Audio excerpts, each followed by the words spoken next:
Hello and welcome to Leadership Up Close. I'm Anne Lucas, the founder of Alta, and in each episode, I have a candid conversation with an impactful leader in Europe's tech landscape. They've got the t-shirt, they've got the scars, and they're here to share their insights and maybe even their secret sauce.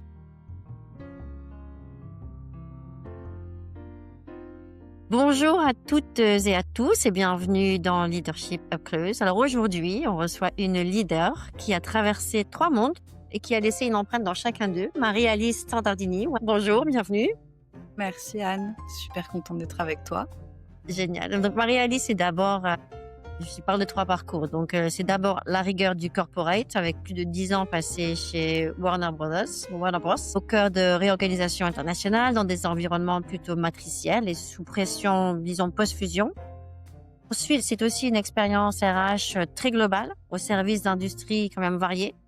Et enfin, le dernier chapitre, le plus récent, c'était ton arrivée dans la French Tech. En 2023, tu es devenu Chief People et Fulfillment Officer chez Payfit, où tu as piloté toute la fonction People en France, en Espagne et au Royaume-Uni. Donc, un moment clé, c'était celui quand même du reset. 2023, c'était pas l'année la plus facile pour la French Tech et pour la tech en général. Donc, l'année un peu du reset, de la transformation, de la maturité après l'hypercroissance. Donc, aujourd'hui, on va parler de tout ça. Comment on reset une organisation qui a grandi plutôt vite, peut-être trop vite comme beaucoup d'organisations dans la French Tech et la tech en général. Comment on réinstalle la confiance, comment on fait évoluer la culture quand l'hypercroissance s'arrête et comment une leader people peut réellement transformer une entreprise, de l'intérieur. Donc Marie-Alice, je ne sais pas si tu veux ajouter quelque chose, je te laisse te présenter, si tu veux ajouter quelque chose sur ton parcours? Non, merci pour cette super intro. Effectivement, on a plein de choses, à se dire et qu'on peut partager. Peut-être juste pour rajouter sur mon parcours, effectivement, j'ai eu la chance de travailler dans des environnements très différents, donc la finance, le monde de l'entertainment et puis, la French Tech et voilà, je considère que c'est une vraie chance, de pouvoir, traverser avec un métier qu'on aime, donc le métier RH, des entreprises, des environnements et puis des moments d'entreprise aussi, si variés et c'est ce qui fait la personne que je suis aujourd'hui et donc avec grand plaisir pour en parler avec toi. Excellent. Et quand tu regardes ton parcours, tu vois, quand on est passé chez Danone, chez Warner, qu'est-ce qui t'a donné envie de rejoindre la French Tech à un moment aussi charnière? En fait, moi, je vois finalement un fil rouge, dans mon parcours d'entreprise avec des narratifs assez forts. J'ai terminé mes études en faisant un stage à New York chez Danone. Après, je suis rentrée chez Odo, qui est une banque, mais une banque pas tout à fait comme les autres, entrepreneuriale, familiale, vraiment une histoire. Chez Warner Bros, on est vraiment dans le business du narratif, en fait. Des produits qui sont des contenus qui sont très émotionnels, avec des passionnés, avec, un engagement, avec une audience qui est très fort.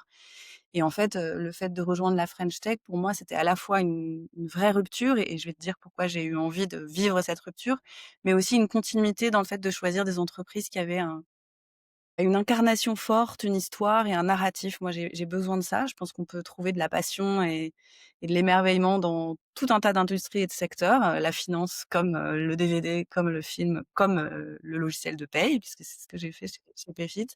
Mais j'ai besoin voilà, d'être dans une entreprise qui est incarnée et qui a un narratif fort. Donc ça, c'est le fil rouge et évidemment les gens que j'ai rencontrés et puis, quand même, il y a eu un vrai désir pour moi de me renouveler. En fait, après, quasiment 10 ans chez Warner, j'ai eu envie heu, de trouver, en fait, peut-être des points d'impact plus tangibles et plus engageants et quand je dis engageant, ça veut dire plus responsabilisant, en étant au cœur des réflexions, des décisions. J'étais DRH chez Warner, mais j'étais DRH de filiales dans grands corporates américains et en fait, j'avais envie voilà, de me tirer vers le haut en essayant de pratiquer ma fonction, dans le cœur du réacteur, Mmh. et donc retrouver une entreprise française qui avait de l'ambition, qui avait du dynamisme, qui avait un projet, mais retrouver une entreprise française avec un scope, global, mais dans le cœur du Mmh. réacteur. Ça, c'était la première raison et la deuxième raison pour laquelle j'ai rejoint la French Tech, c'est plus personnel, je dirais. J'avais envie de me bousculer. Moi, j'ai pas fait que des choses faciles chez Warner parce que j'ai vécu, plusieurs épisodes de fusion post-fusion. Néanmoins, quand ça fait 9 ans qu'on est dans un environnement, en fait, on est un peu comme chez soi, ce qui est agréable. Mais voilà, j'avais envie de changer de maison et de me faire challenger, de, me disrupter un peu moi-même, d'ouvrir le capot d'un autre univers, et donc ça, c'était la 2e raison. Donc j'avais pas du tout envie de pratiquer dans le même Mmh, type mmh mh. d'environnement. Et après, c'est, la rencontre d'entrepreneurs. Et c'est vrai que ce qui m'a, fascinée dans cet environnement, c'est, voilà, de rencontrer des entrepreneurs qui avaient fait sortir des projets de terre et me demander comment moi je pouvais les accompagner. À des phases, en tout cas, Payfit, une phase, intéressante et critique de son histoire. Et justement, j'allais te poser la question parce que, enfin, j'allais poser la question un peu sur le contexte. C'était pas un moment facile 2023, mais avant ça, heu, est-ce que tu vois rejoindre une entreprise qui était, founder-led, où Ouais. comme tu étais au cœur du réacteur, est-ce que c'était un peu ce à quoi tu t'attendais ou est-ce que ça a été vraiment un peu un choc culturel? Je pense que c'est peut-être pour moi en tant que DRH et membre d'un comex, ce qui a été le plus différent par rapport à mes expériences précédentes parce que ouais, effectivement, je confirmais que travailler pour un entrepreneur, donc un CEO entrepreneur, donc une boîte qui est founder-led, même si c'est des termes qui sont, voilà, enfin voilà, sur lesquels faudrait se poser un petit peu, mais voilà, en tant que membre d'un comex et en particulier de partenaire DRH, c'est un vrai changement. Moi, j'ai trouvé que c'était très riche pour mon apprentissage, mais c'est vrai que ça veut dire travailler pour, un patron ou une patronne. Il y a des femmes, CEO dans la French Tech, pas assez, mais il y en a. Il y en a pas Heu, mal. il y en a, qui a un rapport très identitaire à son entreprise évidemment et très analytique en même temps. Moi, c'est vraiment ce qui m'a marqué, c'est ce côté, évidemment très incarné, très identitaire. Je connais cette entreprise mieux que personne, parce que je l'ai créée, que j'y suis depuis le début et qu'en fait, c'est mon projet, c'est mon bébé. Et très analytique parce que sans faire de généralité, puisque c'est mon expérience que je partage, on a quand même un certain nombre de patrons, patronnes dans la French Tech qui sont, capables d'aller, vraiment beaucoup plus loin dans le détail des opérations, parce qu'ils les connaissent, que lorsque tu travailles pour un CEO d'une boîte plus corporate. Donc Mmh. ça, c'était une vraie différence pour moi, le côté identitaire et le côté analytique. Et la deuxième chose, je dirais, mais que j'ai trouvé riche, c'est, ouais, l'optimisme et le rapport au risque. J'ai trouvé que c'était assez différent, même très différent par rapport à ce que j'avais connu, des CEO pour lesquels j'avais travaillé dans mes boîtes précédentes. Quand même un optimisme, chevillé aux cordes, on va y arriver, ça va le faire, on peut être très ambitieux, ça va marcher. Et du coup, un rapport au risque, qui est aussi différent. On peut prendre des risques, on peut, voilà, être un peu plus décomplexé. Et je trouve pour une fonction, corporate ou qui peut être vue comme compliant, qui est la fonction RH, c'est riche d'enseignements. Dans ton rôle chez Payfit, qu'est-ce que le reset tech, qui s'est quand même passé en France de manière générale, qu'est-ce que ça a changé dans les attentes envers la fonction people?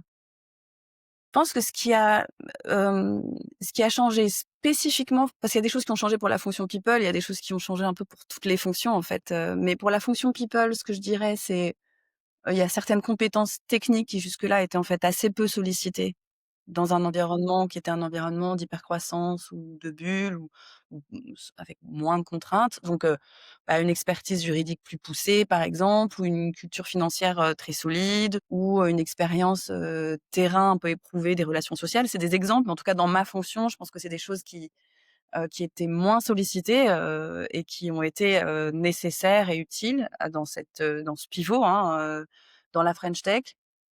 Et pas spécifique à la fonction people, mais donc aussi pour la fonction people et donc nécessaire, étant donné je pense le rôle clé de la fonction people pour accompagner le changement. C'est une vision plus distanciée de l'entreprise. On a vécu d'autres choses, d'autres environnements, d'autres phases, de la croissance, de la décroissance, de la réorganisation, donc il y a cette maturité, de vécu. Je pense que c'est peut-être les 2 choses, que je dirais. Et la troisième, mais qui est plus personnelle encore une fois, c'est moi, je suis venue pour cette période de transformation. Donc il y a aussi une question de motivation, parce que quand on rejoint une entreprise dans le cadre d'une phase d'hypercroissance, même si au moment où on la rejoint, c'est pas forcément les termes qu'on utilise, On vient pour faire un certain nombre de choses. On vient pour accompagner l'entreprise dans une croissance très rapide, donc beaucoup de recrutement, comment faire évoluer la culture au moment où on fait 100, 200, 300, 400 recrutements par an.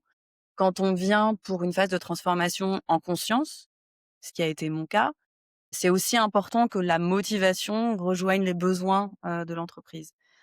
Et ça, je pense que c'est normal quand on est venu pour un certain nombre de raisons de pas forcément se retrouver dans le projet suivant. Enfin, ça peut arriver. Et donc il y a cette question de motivation aussi. Je pense, être très au clair sur voilà la phase dans laquelle tu t'engages, est-ce que tu es in? Et moi être très au clair aussi pour moi que ça pourrait vouloir dire peut-être des choses difficiles à faire, mais que ça avait du sens. Donc il y a la motivation aussi, je pense, qui est importante dans les attentes. Alors, comment dans ces moments-là de transformation qui sont, enfin, à la fois c'est nécessaire, c'est aussi positif. Ça veut dire qu'une organisation est en train de se réinventer, il faut embarquer les équipes, même s'il y a des décisions difficiles à communiquer. Comment tu maintiens un peu la sécurité psychologique, du côté people avec les équipes, quand il faut annoncer justement ces décisions difficiles? Ouais. C'est une super bonne question et évidemment c'est pas facile à faire et je pense que c'est une vigilance, de chaque jour en fait. Hem, Moi je suis 100 convaincue qu'on est toujours plus efficace et performant dans son message lorsqu'on est le plus proche possible de la vérité des faits. Ça veut pas forcément dire, tout le temps à tous parce qu'en fait parfois c'est juste pas possible. Mais lorsqu'on prend la parole, très au clair sur ce qu'on sait, ce qu'on sait pas, pourquoi peut-être on peut pas dire et quand on pense qu'on pourra dire. Donc c'est pas une garantie d'une sécurité psychologique totale, mais je pense qu'en tout cas être, le plus proche des faits et de la vérité possible, ça rassure. En fait, les gens sentent ce qui se passe, savent ce qui se passe. Les gens qui travaillent dans les entreprises, en fait, ils connaissent mieux le business que les leaders. En fait, ils sont très au fait des réalités et de leurs clients et de leur marché. Ils voient le marché changer, ils voient les clients qui grossissent moins vite, ils voient que parfois c'est plus difficile d'acquérir des nouveaux clients. Ils savent bien ce qui se passe. Donc je pense qu'être le plus près possible de ce qui se passe réellement et de la réalité de ce que rencontrent les équipes, ça crée aussi les conditions de la confiance qui créent climat de sécurité psychologique renforcé. Ça, c'est le premier point. Le deuxième point, c'est qu'il faut trouver en fait, quand on est dans une période de changement, il faut trouver des points d'appui et donc il faut trouver des points de continuité. Donc il faut dire: Ça doit changer, voilà pourquoi», mais il faut aussi dire ce qui va pas changer parce que ça rassure. Donc on peut pas changer tous les mots du jour au lendemain, on peut pas changer toutes les règles du jeu du jour au lendemain, on peut pas changer tous les rituels du jour au lendemain. Il faut conserver des points d'appui sécurisants et qui font que les gens peuvent s'y accrocher en se disant: «En fait, oui, le monde change, mais je suis pas la tête en bas, et donc je comprends plus rien». Donc ça, c'est super important. Je donne un exemple, chez Payfit au moment de cette phase de transformation en 2023.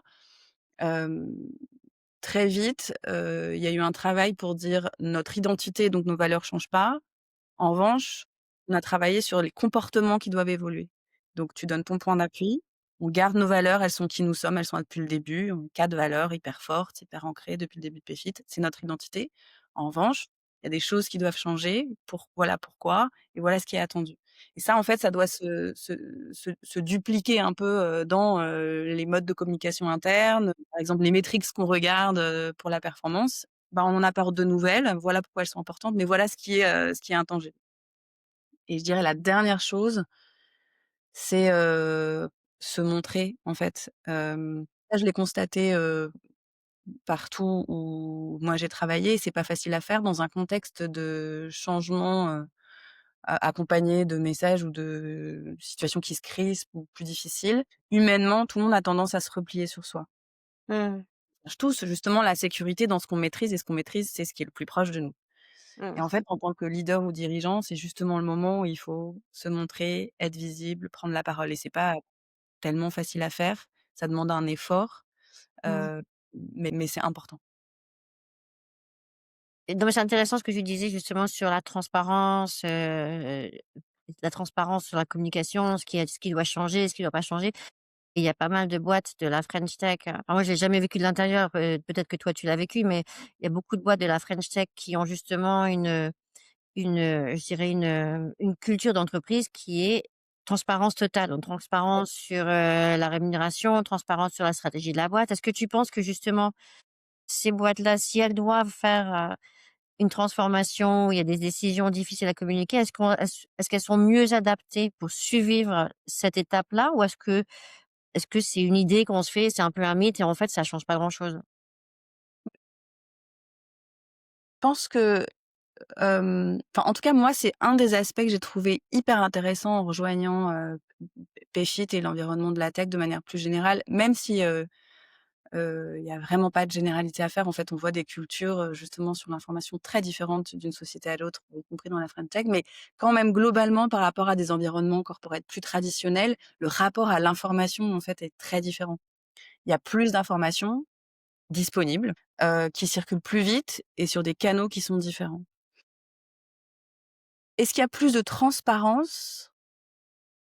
Je sais pas. Je pense que pour être vraiment transparent, il faut que ce soit une intention, assez fondamentale. En tout cas, il y a plus d'informations. Donc ça veut dire aussi que quand il y a plus d'informations, si elle est pas canalisée, si elle est pas cohérente, s'il y a pas un message commun de la part d'une ligne, de management, bah, en fait, chacun peut aussi l'interpréter à sa manière et en faire ce qu'il veut. C'est un peu un miroir de la société, hein. Heu donc c'est pas tellement la quantité d'informations disponibles, c'est en fait, comment est-ce qu'elle est canalisée? À quoi elle sert? Est-ce qu'elle capte l'attention ou pas, des personnes à qui on veut l'envoyer? Donc pour moi, ça, il y a vraiment une intentionnalité dans cette information que je mets à disposition. Est-ce que c'est parce que je veux être totalement transparent ou est-ce que c'est parce que je veux que, voilà, mes équipes comprennent, ce sujet et celui-là, puis celui-là? Donc moi, je pense qu'il y a pas de playbook, nécessairement sur ce qui marche le mieux. Je pense que ce qui est important, c'est de savoir ce qu'on fait et pourquoi on le fait. Donc une entreprise qui est totalement transparente tout le temps, bah, je pense que si elle arrive à rester totalement transparente à un moment où elle prend des décisions difficiles, drastiques, elle est plutôt mieux armée. En revanche, si tout à coup elle se met à chanceler un petit peu en se disant: «Mais cette information justement on peut pas la dire», ça va se voir tout de suite et donc ça va créer de la méfiance très vite. Donc pour moi, c'est plutôt une question de cohérence que de transparence. Après moi, je trouve que, le niveau de partage d'informations que j'ai pu, constater dans cet environnement-là, me paraît un progrès par rapport à ce que j'ai vécu dans des environnements plus traditionnels. Donc moi, je suis c'est quelque chose que j'ai plutôt appris, découvert et dans lequel, je me suis retrouvée, Mmh. d'avoir une information qui circule mieux, de manière plus large. Mais pour moi, c'est plus la cohérence Cohérence que la transparence.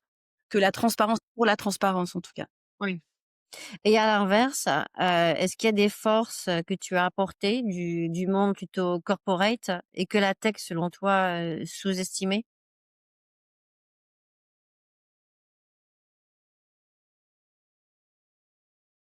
Je pense que j'en ai déjà un peu parlé. Je sais pas si c'était sous-estimé ou pas, ou si c'était une œillère, mais oui, je pense que la capacité à vivre, sous contrainte, en Mmh. fait et le fait que vivre sous contrainte et vivre dans un univers qui apparemment a l'air, moins libre, ne rend pas moins créatif et ne rend pas moins ambitieux et ne rend pas moins performant. Au contraire, je pense que se heurter à des contraintes, se heurter à des murs, se heurter à des problèmes qui peuvent pas être résolus, bah, avec de l'argent.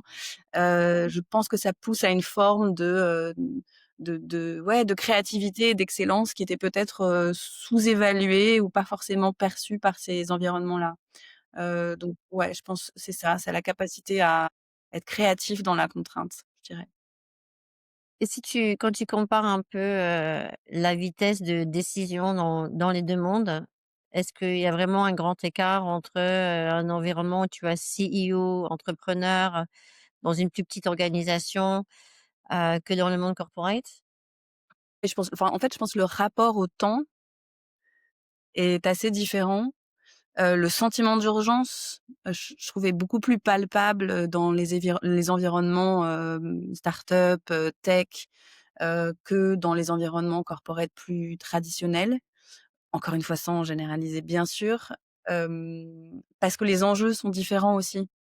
Je pense que quand on doit prendre une décision dans un environnement soit beaucoup plus gros, soit beaucoup plus corporate, soit très établi, sans caricaturer, mais on est plutôt dans des décisions d'optimisation qui peuvent conduire à de la réorganisation, des changements culturels et cetera. Mais on est plutôt dans des décisions d'optimisation. Comment est-ce que je peux encore faire mieux à la marge? Comment est-ce que je peux encore améliorer mon profil financier?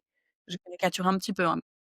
Alors que, les décisions qu'on va prendre dans un environnement, de start-up, de scale-up ou de tech, sans tout mettre dans le même panier, on est sur des enjeux potentiellement de, bah, comment est-ce que je deviens rentable? Parce que si je suis pas rentable, là potentiellement le fait que j'existe encore dans 10 ans, donc dans 15 ans sera une question. Ou comment est-ce que je vais attaquer un nouveau marché? Parce que sinon, je vais me faire racheter par un concurrent. Ça existe aussi dans les très gros groupes, mais avec une force d'inertie beaucoup plus importante et un matelas, je dirais, organisationnel qui donne une illusion de stabilité, en tout cas, sur un certain temps. Donc oui, je trouve que le rapport au temps est différent parce que le sentiment d'urgence, est différent. Je Pas le trouve même. aussi la capacité d'exécution, est plus importante, en tout cas, d'exécution dans un temps condensé. Je parle pas forcément de qualité, mais d'exécution dans un temps condensé est plus importante dans ces structures-là. Parce qu'encore une fois, il y a cette décomplexion par rapport au fait que oui, ça va être possible et qu'on peut prendre un certain nombre de risques. Mmh. Donc oui. Après, je trouve qu'en fait, dans les environnements, dits plus corporate ou plus importants, finalement, étonnamment peut-être, le changement est omniprésent aussi. Donc c'est pas que ça change plus ou c'est que le rapport au temps différent, les prises de décision, des enjeux différents. En fait, la raison pour laquelle on change, c'est différent et que la capacité d'exécution dans un temps condensé est plus forte, je trouve. Mmh. Et c'est vrai dans un environnement plus large, et c'est peut-être pas le cas moins le cas pour, Warner Bros que dans la finance, mais quand c'est un environnement régulé, que c'est, potentiellement un environnement, une boîte qui est publique, la pression n'est Ah pas oui. la même. C'est des pressions trimestrielles, c'est shareholder, c'est du reporting, c'est, Et du coup, les modes de décision et les raisons pour lesquelles on prend certaines décisions sont très différentes, aussi. Et effectivement, dans un monde plus corporate, tu as aussi une vraie différence entre les boîtes publiques et celles qui ne le sont pas. Et les investisseurs, les actionnaires ont pas du tout le même rôle dans les mondes corporate traditionnels que dans l'environnement French Tech. Donc tout ça, je pense que ça participe, à ce rapport au temps aussi et à ce rapport à, l'enjeu des décisions qu'on prend et donc le rythme auquel on doit les prendre et auquel on doit les exécuter. et comment tu vois toi, la fonction people, mais moderne? Parce que on a des startups, dans la French Tech ce sont plus des jeunes startups, c'est des startups qui ont, 10 ans, certaines même Mmh. plus. Ouais. Donc on est un peu dans un mode, post, hyper croissance, heu, pas tellement des petites structures. Il y a eu beaucoup de levées de fonds, moins évidemment depuis 2 ans, mais on est quand même dans des modes des environnements qui sont moins start-up et un peu plus scale-up. Il y a plus de maturité. Néanmoins, on n'est pas non plus, dans le monde corporate. Comment tu vois la fonction people, aujourd'hui? Alors, heu, pareil, c'est très personnel aussi. Moi, ce que je trouve hyper intéressant à faire aujourd'hui quand on est dans la fonction people et ça peut se faire quelle que soit la taille, de la boîte et donc de l'équipe people parce que c'est plus une question d'état d'esprit qu'autre chose. C'est de réfléchir vraiment en miroir, de l'organisation dans laquelle on est. Si on est dans une organisation qui est très product led, ce qui est le cas de beaucoup d'entreprises de la tech sur un modèle SaaS et cetera, je trouve que réfléchir à la fonction RH en miroir d'une fonction plus produit, c'est hyper intéressant. Parce que ça permet d'aligner davantage les expériences avec les expériences people, donc qu'on veut faire vivre à nos collaborateurs avec les expériences qu'on peut faire vivre à nos clients, nos audiences.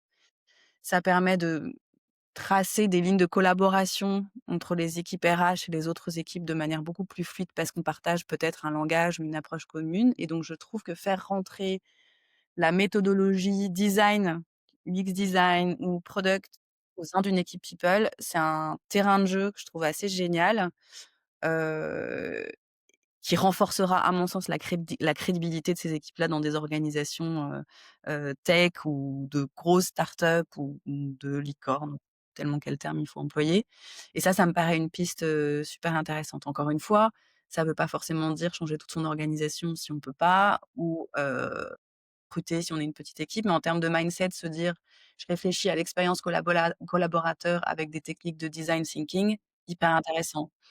Ou, je recrute un profil design au sein d'une équipe, RH, hyper intéressant.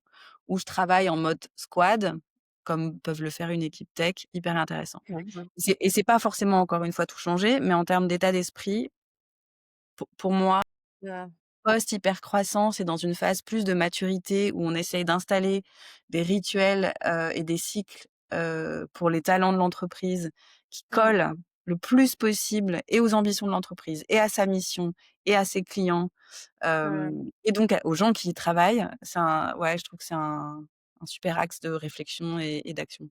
Mmh et est-ce qu'il y a justement, dans les, 12 ou 24 derniers mois, l'arrivée évidemment de l'intelligence artificielle et surtout, GenAI, est-ce qu'il y a justement des pratiques ou des outils, que tu trouves ont vraiment, disrupté la façon dont toi et tes équipes, vous travaillez, vous collaborez avec les interlocuteurs côté business? Je pense pas que ce soit fondamentalement une question d'outils, c'est une question de qu'est-ce qu'on essaye de faire ensemble. Et une fois qu'on se dit ce qu'on essaye de faire ensemble, qu'est-ce qui va nous permettre de le faire le plus vite possible, la manière la plus efficace possible, et en dégageant du temps pour les bonnes conversations. Donc parce que les cas d'usage, intelligence artificielle ou d'outils, ils existent dans la fonction RH comme dans toutes les fonctions, que ce soit dans le recrutement, comme que ce soit dans, ce qu'on appelle les opérations, que ce soit dans le développement, et la formation. Donc en fait, on a un panel d'outils à disposition, mais il y a pas un playbook qui marche.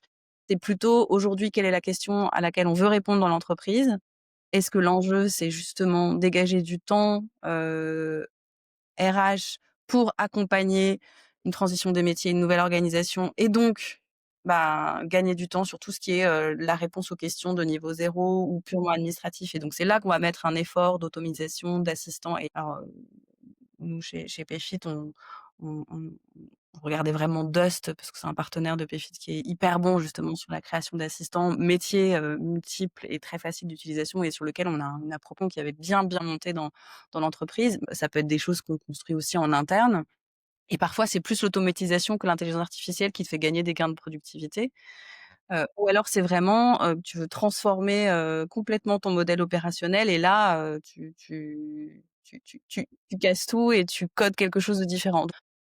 Je pense que ce que l'accélération technologique permet, c'est de se poser des nouvelles questions sur la valeur qu'on doit avoir.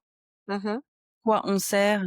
À quelles questions on doit répondre et quelles sont les questions qui sont pertinentes mais redondantes et donc on peut adresser différemment ou en fait non pertinentes et qu'on peut mettre sur le côté. Et ça, ces accélérations technologiques, elles nous permettent de se Ouais. poser ces questions-là. Mais je dirais qu'on n'est pas une fonction différente des autres, hein, à ce niveau-là. Je trouve que c'est vraiment un chemin à parcourir, ensemble dans l'entreprise. Je pense pas que le sujet AI, c'est un sujet qui doit être porté, par la fonction RH spécifiquement. Je pense que c'est un sujet de leadership de manière générale et justement la place de l'équipe RH là-dedans, ça va être de créer les conditions, Mmh. heu, de mais voilà et de se renouveler elle-même pour être plutôt dans l'exemplarité que dans le train de retard. Mais pour moi, ça remet au centre, les questions de fond. Mmh. Aujourd'hui, dans mon entreprise, qu'est-ce que j'essaie de résoudre? Mmh. Et pour le résoudre de la manière la plus efficace possible et la plus pertinente possible, qu'est-ce qui est à ma disposition comme technologie, comme outil, et cetera? Et à l'inverse, qu'est-ce qui devient, plus humain dans ta fonction spécifiquement? Je pense que c'est intéressant parce qu'en fait, je pense que tout devient à la fois plus data et plus humain, mais ce qui devient plus humain ou en tout cas ce qui l'a toujours été, mais ce qui doit encore plus l'être, c'est la finesse de compréhension des métiers avec lesquels on travaille, des dynamiques auxquelles ils sont confrontés, des équipes, qui sont mobilisées et des leaders qui les accompagnent. Je pense que c'est du temps de relation Mmh. à investir, de la curiosité, je dirais intellectuelle, mais aussi relationnelle à investir pour ensuite, être capable d'avoir les bonnes conversations au bon moment, voire d'anticiper, les sujets de transformation de métier, d'organisation qui commencent à dysfonctionner, hem et ça passe par, je pense une curiosité, je dirais un peu forcenée, heu et la capacité à créer de la relation de confiance le plus vite possible et ça peut pas être un outil qui le fait. Donc ouais, le questionnement, le temps de questionnement et la capacité à créer une relation de confiance. Mmh.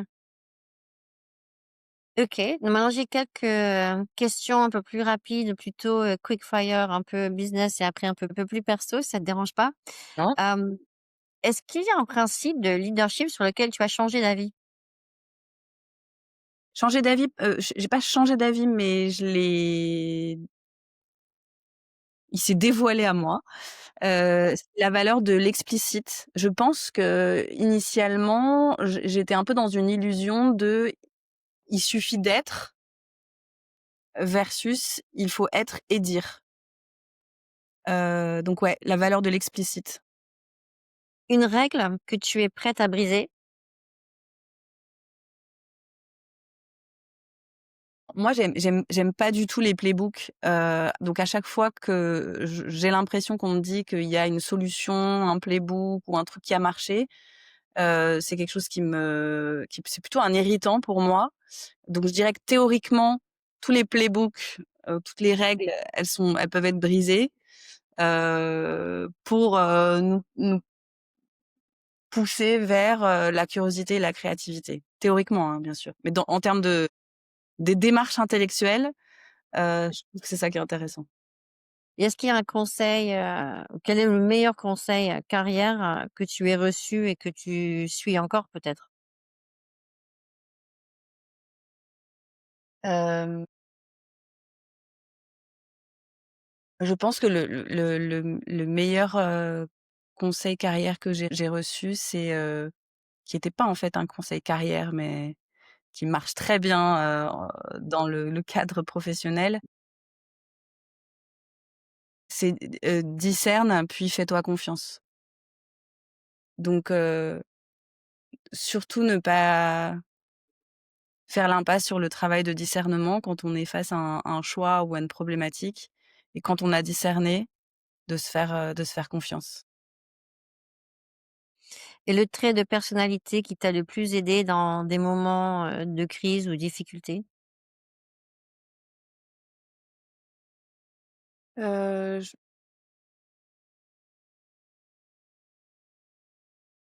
pense que c'est, ma capacité à créer la relation, rapidement et qui va avec, une certaine, humilité et une envie de pas me travestir. Mmh. Je pense que ça se sent.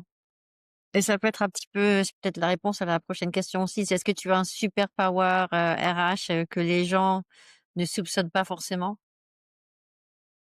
C'est plutôt à eux qu'il faudrait leur demander, mais c'est intéressant, c'est un super power que je soupçonnais pas moi-même et en fait, c'est le DRH à l'époque de Warner, qui était mon DRH quand je suis arrivée chez Warner, qui un jour m'a dit qu'il me trouvait créative. Moi, je me trouvais absolument pas créative et en fait, en discutant avec lui, ça a aussi changé ma perspective sur ce que ça veut dire la créativité, qui est la capacité à faire des connexions entre, des environnements différents, des équipes différentes, faire des ponts pour, voilà, débloquer une situation, reformuler, trouver un élément de langage qui va faire, progresser le débat ou qui va aider quelqu'un et donc je dirais Mmh. que c'est ça. J'ai un peu toujours du mal à y croire, mais c'était une super discussion et je trouve qu'en tout cas ça décomplexe sur ce que c'est que la créativité.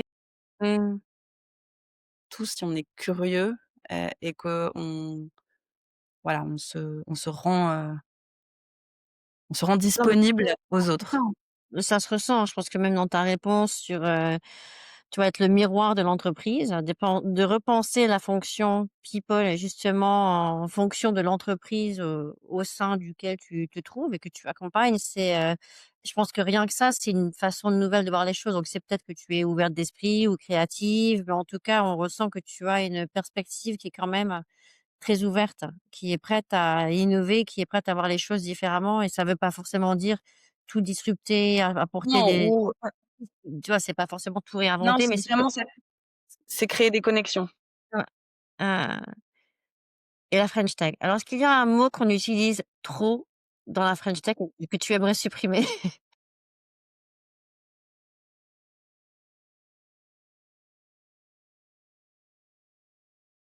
Il y en a sûrement plein, mais je suis devenue tellement, en 2 ans et demi, tellement moi-même, partie de cet écosystème que là, ça me revient pas. J'essaie de retrouver ma fraîcheur d'il y a 3 ans quand je les entendais. C'est vrai qu'au début, on se dit, voilà, ce jargon de la French Tech et puis après Ouais, 2 ans, mais en mais fait, c'est c'est le mot qui a du sens. c'est super intéressant, en fait, le langage de manière générale. Je trouve que moi, il y a une des choses qui m'amuse le plus quand je change d'entreprise, c'est de m'imprégner d'un langage et en fait, il y a des mots fourre-tout, il y a des mots valises, et en fait, dans tous les écosystèmes, hein. C'était pareil dans l'entertainment, n'en parlant pas dans la finance. Enfin, tout le monde a son jargon et ses mots langage, mais je trouve que c'est hyper intéressant de comprendre, ce qui se cache culturellement derrière les mots et justement, tu vois, pour faire le lien avec tes questions du début sur une transformation, une réorganisation, je m'écarte vraiment de ta question, mais je pense que ce qui a été très difficile, pour les entreprises de la French Tech qui sont passées par l'hypercroissance et après un changement de paradigme brutal, c'est que tout à coup, il y a eu une dissonance cognitive. C'est-à-dire des mots qu'on entendait tout le temps, tout à coup, on les entendait plus et puis il y a des mots qui sont mis à apparaître, je caricature un petit peu, mais tout à coup, l'EBITDA, la Rule of 40, comme si c'était, voilà, des mots qui existaient depuis, en fait, très longtemps, hein. Et qui dans d'autres environnements étaient déjà regardés avec énormément d'intention. Mais donc je trouve que c'est ça qui est hyper intéressant dans le langage, c'est que tout à coup, tu as des mots qui disparaissent, des mots qui apparaissent. C'est hyper difficile brutalement de se mettre à parler un autre langage. Donc je pense que pour revenir à mon point du début, c'est, bah, dans ces moments-là, expliquer pourquoi ces nouveaux mots apparaissent et trouver des points d'appui. En fait, on change pas tout le vocabulaire d'un coup. Il faut qu'on arrive à continuer à parler notre langage en s'enrichissant, d'autres terminologies qui nous conduisent en fait vers, des phases voilà, de maturité. Il y a un sentiment de perte, hein. Il y a un sentiment de perte.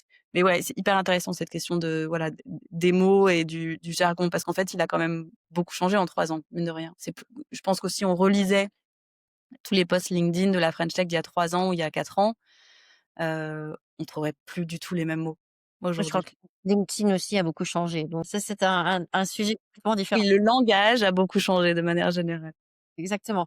Est-ce qu'il y a un conseil, ou je sais pas si quelqu'un dans ton réseau doit rejoindre, une boîte qui est une start-up, qui a un CEO, entrepreneur, et quel conseil tu donnerais à cette personne qui vient plutôt d'un monde plutôt corporate?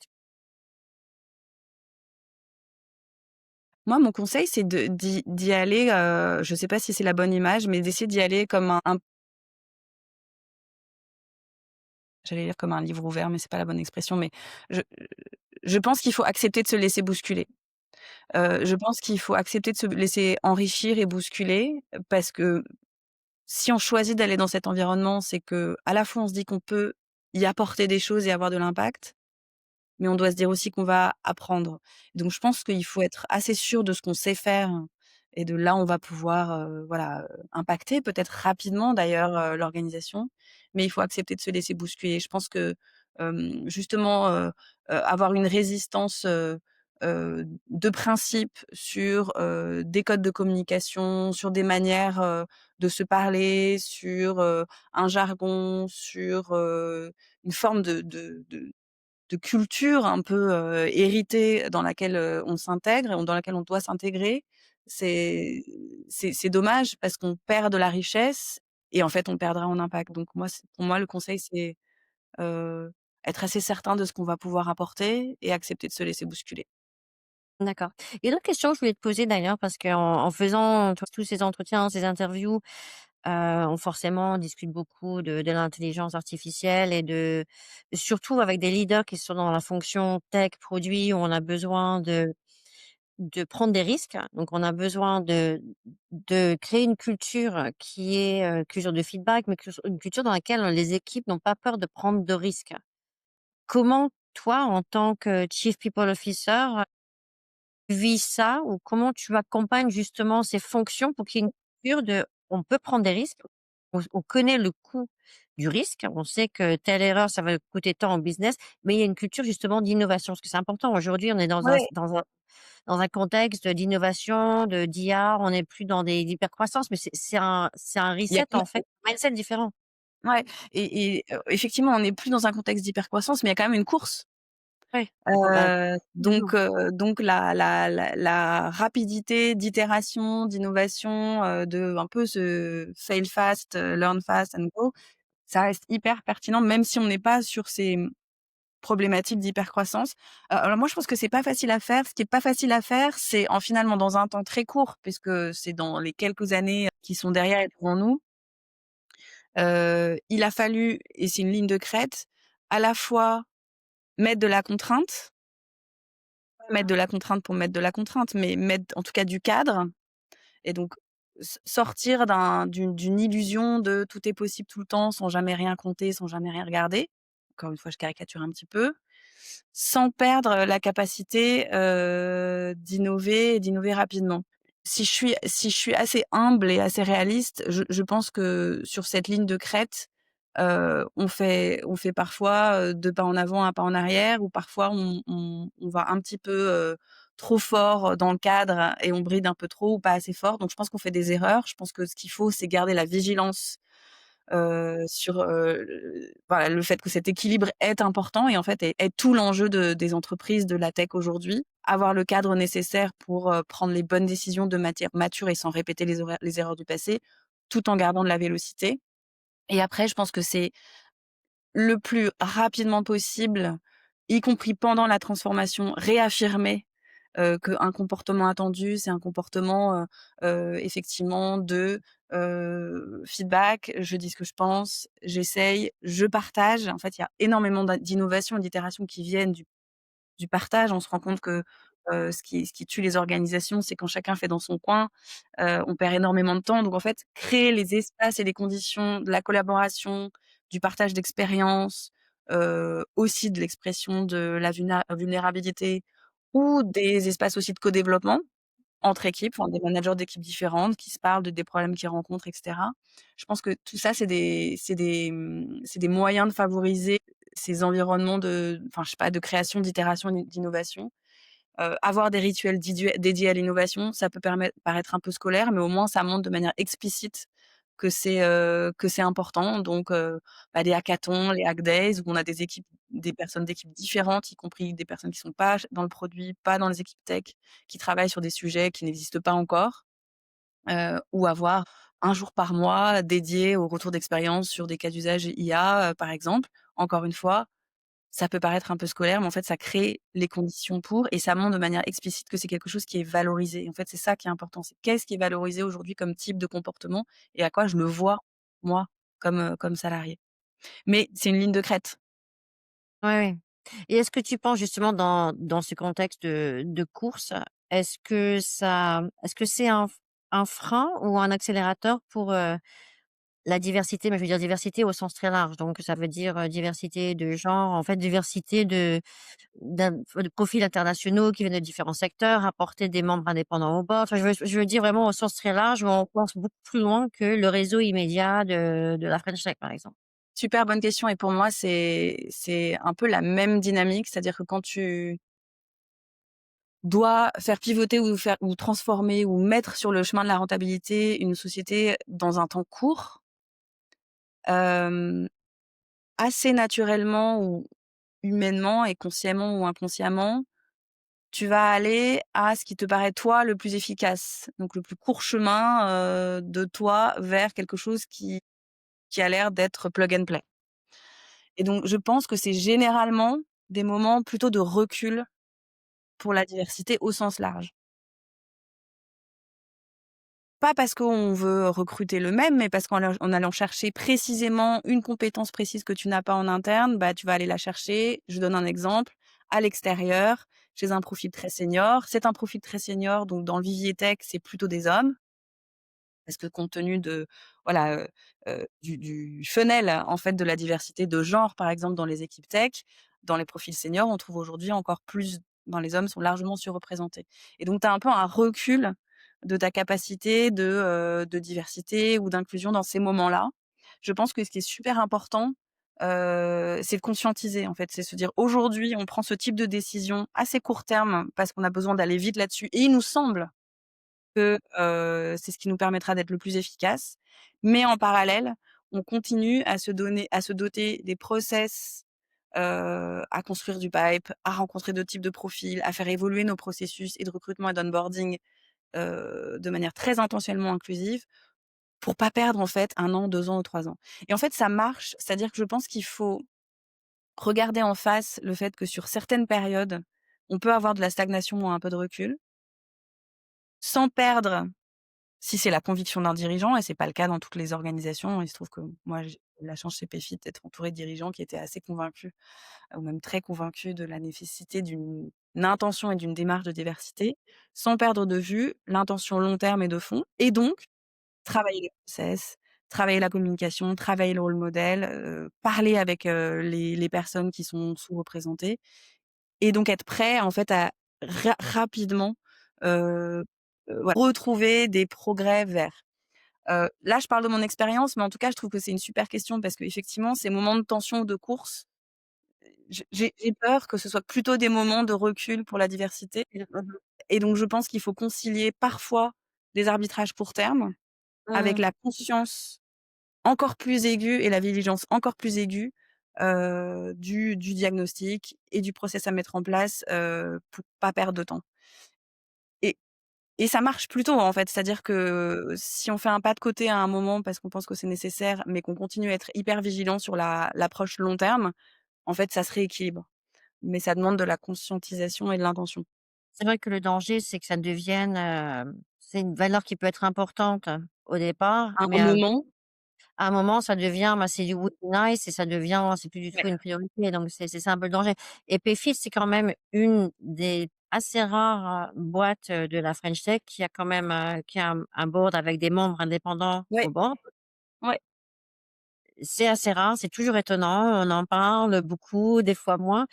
Comment toi tu c'est dernière question, est-ce que ça a été un réel avantage, tu penses pour Payfit dans ces moments justement de transformation, de reset qui sont pas seulement des resets d'organisation, mais des resets de mindset aussi?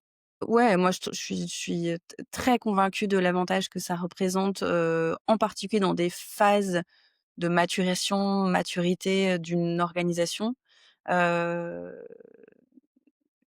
je pense que la responsabilité des dirigeants dans une entreprise qui passe par ce genre de phase, c'est d'essayer toujours d'être la meilleure version d'eux-mêmes pour être toujours pertinent lorsque l'entreprise va rentrer dans sa nouvelle phase. Et c'est peut-être pas possible pour tout le monde d'ailleurs. On peut être très bon en phase, de d'amorçage quand la société est toute petite et très agile et plus être pertinent ou plus être capable ou plus avoir envie de diriger une société quand elle est beaucoup plus grosse, plus complexe, plus structurée, plus lourde. Mais si on en a envie, je pense que se doter de tous les moyens et les ressources nécessaires pour grandir, si possible, aussi vite, voire plus vite que l'organisation, bah, c'est la seule manière de garder le cap et de continuer à être pertinent et pour moi, bah, s'entourer de board members indépendants, c'est une des façons de le faire. Heu ou se faire mentorer, se faire coacher. Enfin, je pense que c'est être dans cet écosystème d'apprentissage avec un regard plus expérimenté, neutre, mais bienveillant, c'est-à-dire qui veut le bien et la performance de l'individu et de l'organisation, ça contribue évidemment, au succès de ces transformations-là. Donc heu et effectivement et pardon? Ça nécessite une certaine maturité de reconnaître Exactement, d'être accompagné par exactement. un Ouais, advisor, ouais. ou un membre indépendant en board. En tout cas, j'ai aucun doute que dans ta prochaine aventure, tu vas pouvoir t'appuyer sur tous ces apprentissages du monde, corporate, du monde de la French Tech, avoir fait peut-être une petite pause justement pour avoir le recul de se dire: Ça a vraiment marché, ça c'était moins bien, ça je vais pouvoir l'appliquer, voilà comment je vais le faire, voilà comment je vais créer et organiser ma fonction. Et je suis sûre que ça sera, annoncé, incessamment sous peu. Si c'est pas, demain, ça sera très bientôt. Mais en tout cas, moi, je te remercie beaucoup d'avoir participé.